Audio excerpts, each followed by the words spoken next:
미국 대선의 풍향계로 통하는 아이오와 코커스에서 이변이 벌어졌습니다. 테드 크루즈 상원의원이 도널드 트럼프를 꺾은 것입니다. 오늘의 승리는 아이오와와 위대한 미국의 용감한 보수주의자들의 승리입니다.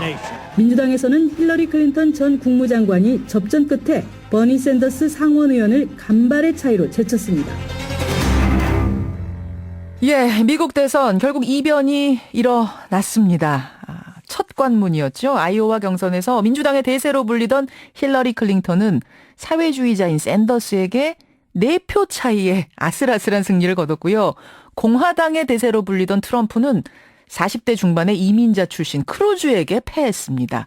미국이 지금 상당히 들썩이고 있다는데요. 미국으로 가죠. 미국 시민참여센터 김동석 상임이사 연결이 되어 있습니다. 상임이사님 나와 계세요. 네, 안녕하세요. 김동석입니다. 예, 어제 경선 현장에 계셨다고 들었는데 분위기가 어땠습니까?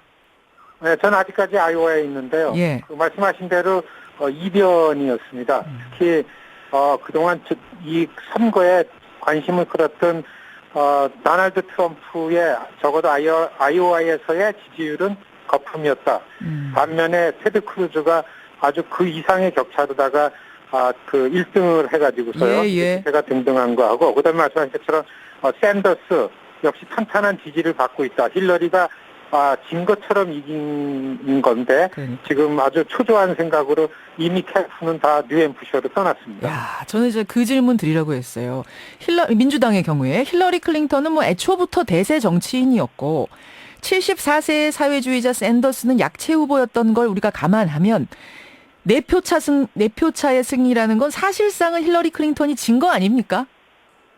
그렇죠. 이건 뭐 힐러리 이겼다고 하는 사람은 별로 없죠. 그런데 예. 사실 제가 이틀 전서부터 이 커커스 유세장을 와서 돌아봤는데 제가 2008년 오바마 때도 왔었습니다. 예. 그때하고 똑같이 힐러리와 샌더스, 그때는 힐러리와 오바마였었는데 그렇죠. 샌더스를 지지하는 민주당 내의 당원들이 거품이 아니고 남녀노소 정말 열광하고서 자원봉사자들로 왔었고, 힐러리 캠프는 그때나 지금이나 돈을 가지고서 자원봉사자를 모아가지고 이걸 하는 거, 이런 그 차이가 그때나 지금이나 있어가지고 아마 힐러리 캠프는 그때 심정 다시 생각하면서 밤잠을 못 자면서 아마 앞으로의 프라이머리를 대비한다, 이렇게 생각이 듭니다. 자원봉사자들로 이루어진 사람들이 자발적으로 나와서 움직이고 있는 모습이 힐러리 클린턴한테는 그럼 악몽이겠네요, 지금. 그렇죠. 2008년도 그때의 일이 악몽. 다시 떠오르고 어제 힐러리 이겼다고 이것처럼 이겼다고 빅토리 파리한테 갔었습니다. 그래요. 금방 와서 인사만 하고 금방 빠져나갔는데요. 정말 미국의 정치권이 일반 시민사회에 이렇게 빠르게 반응했는지는 저도 당황하고 있습니다. 아니 근데 그 샌더스 후보 74세의 고령에다가 진보주의도 아닌 아예 사회주의자예요. 근데 미국인들이 도대체 샌더스의 어떤 매력에 이렇게 끌리는 겁니까? 사실 사회주의자라고서만 도와주기 때문에 이해가 안 가는데요.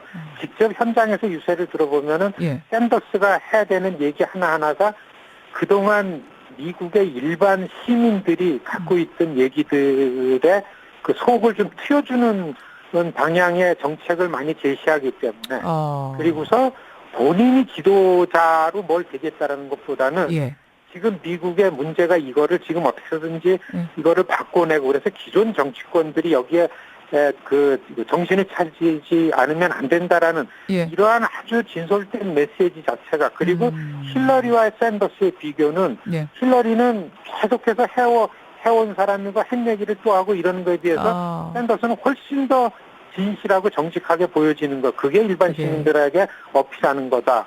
이렇게 볼 수 있게 되죠. 그렇군요. 자, 공화당 가보겠습니다. 공화당에서는 미디어에서 계속 주목하고 실제로 여론조사에서도 1등을 달리던 트럼프가 2위로 내려앉고 크루즈 후보가 이겼어요. 3.3%포인트 차이로. 사실은 이제 트럼프 현상이란 말이 나올 정도로 열풍이 거센 줄로 우린 알았는데 그게 그러니까 거품이었다고 보시는 거예요?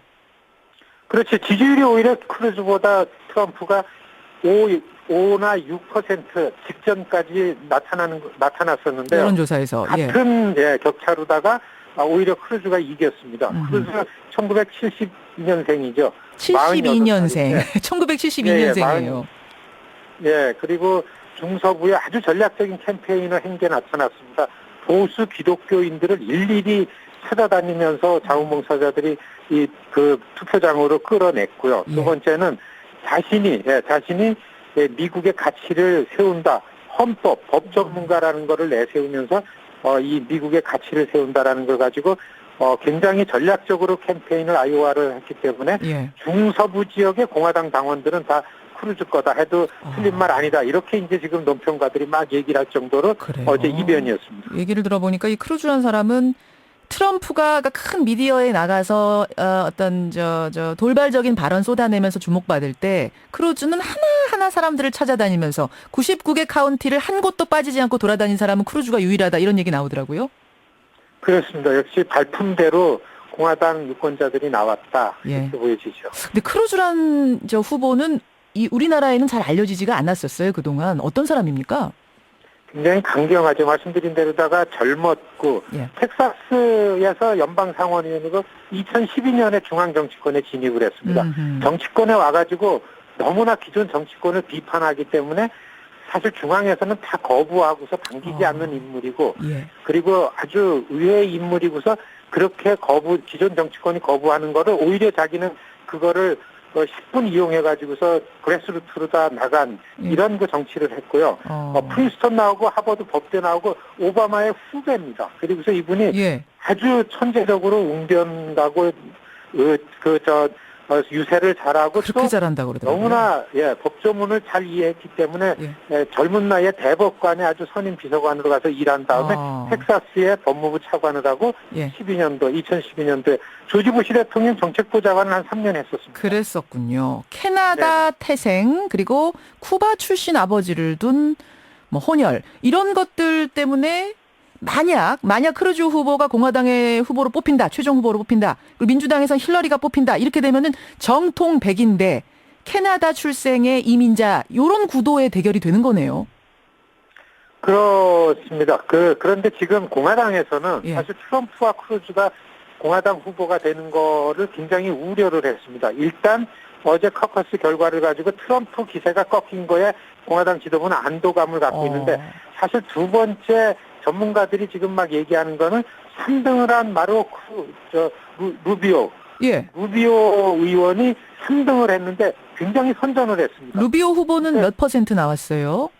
2등하고의 차이가? 루비오 후보가 트럼프랑 별 차이가 없이 차이가 없는 3등을 했기 때문에 공화당에서는 루비오를 내세우려고 했는데 공화당 내의 지도부는 뉴햄프셔에서 다음 주 2월 9일 날 치러지는 뉴햄프셔 프라이머리에서 루비오가 선전을 한다 그러면 아마 루비오로다가 전국적인 그 캠페인을 해나가면서 크루즈하고 루비오 양대 경쟁이 되지 않을까 이렇게 전망을 하고 있죠.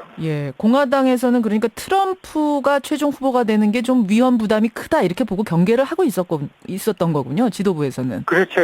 공화당에서 내보내야 된다 이런 얘기가 계속 있었어요. 내보내야 된다는 얘기가 있을 정도로. 알겠습니다.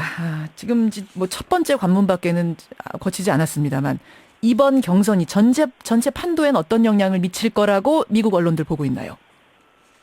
그렇죠. 아무래도 이 아이오와 커커스에서 실력을 과시한 후보들이 자연적으로 뉴햄프셔에서도 주목이 되고 사실 미국이란 큰 나라에서 전국적인 언론의 조명을 받는 건 굉장히 어려운 일인데 어제 시작을 하면서 이제 본격적으로 데뷔를 한 거라고 해도 틀린 말이 아니고요.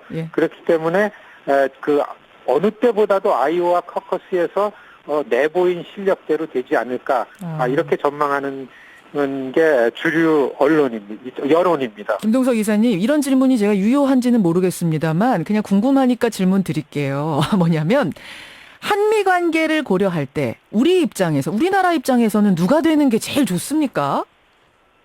사실 우리나라 입장을 갖고 얘기하기 아무런 근거도 아직 없습니다. 왜냐하면 예비선거 시작될 때까지는 후보들이 대외 정책이나 외교 정책에 대한 입장을 얘기를 별로 안 하고 또 그 참모들도 아직 편성이 안 되기 때문에 다만 객관적으로 우리가 볼 때는 그래도 한국이나 한반도나 외교 정책을 잘 아는 사람이 되는 게 그래도 편하고 유익하지 않을까 볼 때는 단연코 민주당의 힐러리 클린턴이죠.